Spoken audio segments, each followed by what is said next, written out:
Hell is a dark prison filled with lost souls and demons. And how do you escape this damnation? Blast the pink demons right between their beady little eyes. Doom for the 64-bit Jaguar.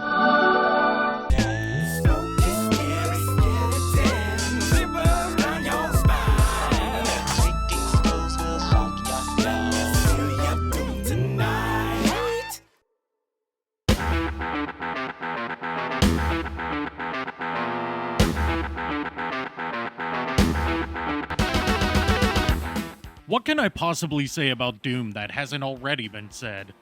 It set the standards for the FPS genre, made id Software a household name, popularized the shareware model of selling video games, sparked all sorts of controversies for its graphic violence and satanic imagery, and spawned a comical amount of ports and re-releases.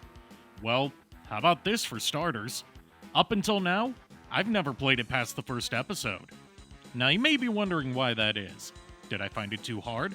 Is my feeble millennial brain incapable of figuring this game out?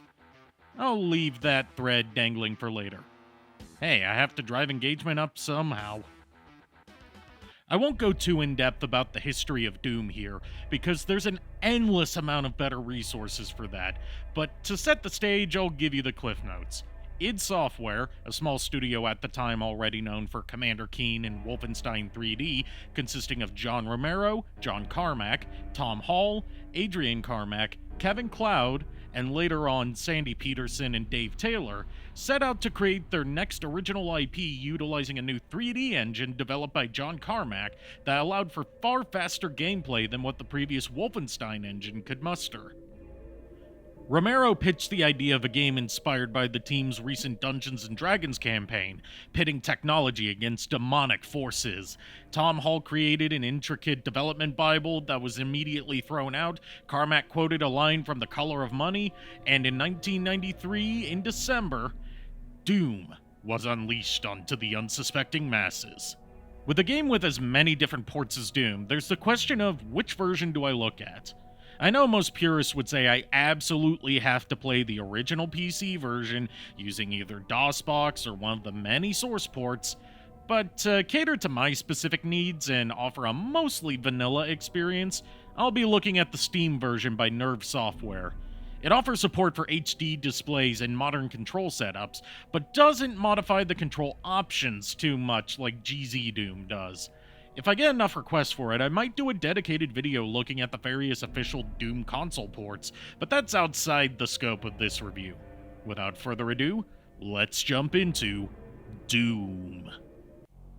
This is normally the bit where I'd give an in-depth plot summary and critique, but Doom intentionally has almost no story to speak of. Most of it is detailed in the manual and conveyed in a few end-of-chapter text screens, but mostly amounts to, you are the last Marine left alive on Mars after a portal to Hell opens. You have a gun. Demons can be killed by bullets. Go nuts. So basically it can be summed up as, I'll pump you generously full of lead, shot at high velocity out of my pistola, so as to pierce the flesh. This quest to rip and tear will take you through the lab on the Martian moon of Phobos, the shores of Hell, and eventually deep into the inner circles of the Inferno. The environments do an excellent job of visual storytelling with absolutely no dialogue needed. Bodies of your comrades are strewn all over the place. After you die at the end of Chapter 1, you journey through a twisted mess of satanic iconography and the remains of the Deimos station, fusing machinery and wasteland into one before entering the abstract and nightmarish landscapes of Hell itself, decorated with a mix of flesh, stone, and desolate landscapes. Is it anything stunning by today's standards? Not particularly. But for 1993, there simply wasn't anything that looked like Doom. Out with the narrow hallways and winding mazes, in with areas that feel like they could actually exist, strewn with hidden areas and off-beaten pathways. Goodbye flat-level geometry lit like a studio apartment, hello slopes, staircases, and ambient dynamic lighting. That's not to say that Doom completely tosses out established genre tropes, and we'll get to that in a bit, but put Wolfenstein 3D and Doom side by side, and you can see the clear technological leap. all thanks to John Carmack's engine and John Romero's eye for interesting visuals. However, this game and many of its ilk do share one thing that's basically gatekept me from experiencing most of the classic FPS games of the 90s. I said I'd bring this up later, so here it is. Games like Doom, Wolfenstein 3D, Duke Nukem Forever, they aren't true 3D games. Rather, they're 2D sprites rendered in the illusion of 3D. I can't quite figure out what it is about this early pseudo 3D in particular that does it, but 9 times out of 10, playing these games for prolonged periods gives me some severe motion sickness. This is why I could never make it past episode 1 as a teen. Not because I lacked the skill, but because playing Doom literally made me want to puke. Take that as a word of caution if you also suffer from severe motion sickness. Pretty environments aren't worth a damn if there's nothing interesting in them, though, and that's where another aspect of Doom shines through. The forces of hell that you'll be ripping and or tearing your way through are smartly designed, both in their visuals and in their behavior. In game design, you ideally want the player to instantly identify a threat and what the appropriate reaction should be. The monsters seen in Doom accomplish this by having unique, instantly identifiable designs, coupled with each enemy type having its own designated behavior. The first monsters you'll likely run into are your basic zombies. They're slow-moving, armed with pistols, and generally don't pose much of a threat on their own, but can easily overwhelm you in swarms. Compare their design to their elite variant, the shotgun zombie. Shotgun zombies share a similar basic silhouette, but have a completely different color palette, making it easy to pick them out in a crowd. They often show up in fewer numbers, but are more aggressive and their shots pack more of a punch. Next up are the Imps, one of the mascot mooks of this franchise. With their dull brown coloring and spiky protrusions, they offer a unique silhouette that's impossible to confuse with the zombies. They'll often ambush you with fireballs, but since their fireballs are treated as projectiles rather than hit-scan weapons, they're easier to dodge in an intense firefight. Pinkies, or just demons as they're credited, are melee-only fighters and will bum rush you to take a bite out of you. They have a sister species called Spectres, which are just pinkies that are partially invisible. Cacodemons show up starting in Chapter 2, and slowly approach you while firing projectiles out of their mouths. Lost souls often appear in groups of 3 or more, and will try to kamikaze you, and their small size makes them a harder target to hit. Your last 3 enemy types are treated more so as bosses or mini-bosses. There's the Barons of Hell, which march towards you while throwing projectiles, the Cyber Demon, which towers over everything else in the game and fires rockets, and lastly, the Spider Mastermind, the final boss of the game, which chases you and fires machine gun bursts at you. Put a group of these enemies together, and you can instantly pick out what function each one serves in a pack, and, more importantly, who your primary target should be. Doom isn't just a game of mindlessly mowing down mooks, it has an element of strategy to it. If you just go in firing wildly, you're gonna get torn to shreds.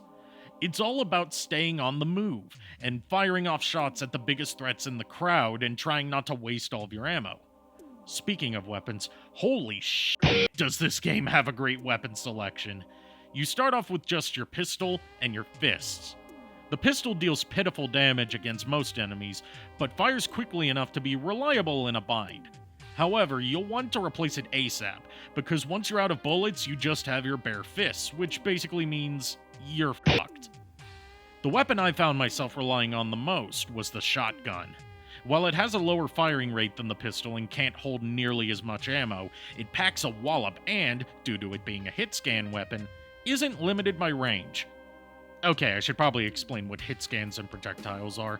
The way hit scan weapons work is you point at your target, you shoot, and if you're aiming at what the game identifies as a shootable target, it instantly registers a hit. Projectiles, meanwhile, fire a rendered object, like a rocket or an energy blast, that needs to make physical contact with an enemy in order to register a hit.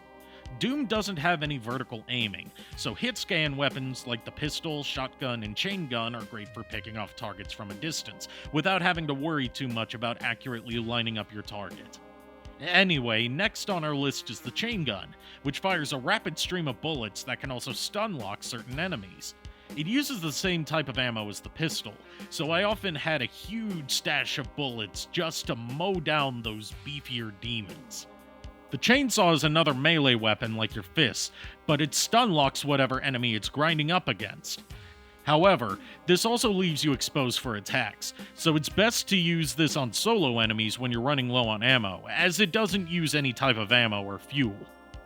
The plasma gun fires a stream of plasma bolts that deal some nice damage, but its energy cells run out quickly, and refills for it aren't nearly as common as other ammo types. The rocket launcher launches a rocket, no shit, that deals massive damage and has a splash zone that can damage nearby enemies, or yourself if you're careless. I am often careless. I found this to be my go-to for bosses and Hell Barons. Last but not least is the Holy Grail of the Doom series. The most devastating weapon in your arsenal, a weapon so powerful they saved it for the end of the game, the one, the only BFG 9000. What does BFG stand for, you might ask? Big fucking gun. This baby has a brief charge period and requires a ton of energy cells to fire off a single shot, but devastates everything in front of you. It's less a gun and more of a fuck everything in this general direction button. I need to talk about something else, or else this video's gonna get age restricted real fast from how badly I wanna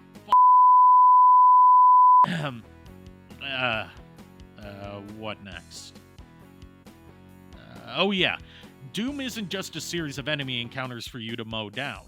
More often than not, you'll be exploring each level from top to bottom, combing the environments for secrets, ammo, health, armor, and keys to progress, until you find the exit. This area of the game is where it lost me a bit. See, I grew up playing more linear FPS games like Halo or Nightfire, so not having a defined, railroaded path that the game wanted me to follow left me scratching my head more than I'd like to admit about where to go next or what switch I need to hit to trigger the thing that lets me proceed. Remember, I haven't played this game past the first episode until now, and I'm playing without any guides or video walkthroughs, so especially in the later levels, I often spent tens of minutes just wandering aimlessly until I accidentally stumbled onto the thing that I needed to get the next key or open the path to the exit.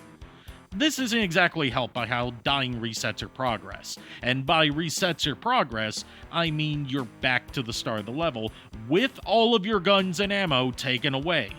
If you aren't abusing that built-in save state feature, dying in the later levels can be so painful that you might as well reset the entire chapter. And on top of that, your health isn't replenished between stages, which means if you're on death's door at the end of a particularly grueling level, you can get one-shotted almost as soon as the next stage starts.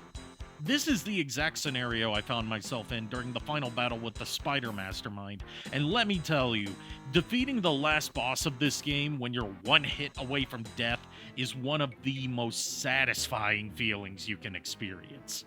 So you blow the fuck out of the Spider Mastermind, find a portal back to Earth, get ready to rest and relax, only to see that the forces of hell have invaded Earth while you were gone. And to add insult to injury, they killed your pet bunny and put its head on a pike to taunt you. Those bastards. Needless to say, the crew at id definitely knew this was going to warrant a sequel. But before we get to Doom 2, we have a fourth episode to check out, which was released between Doom and Doom 2 as a sort of teaser for what Doom 2 had to offer.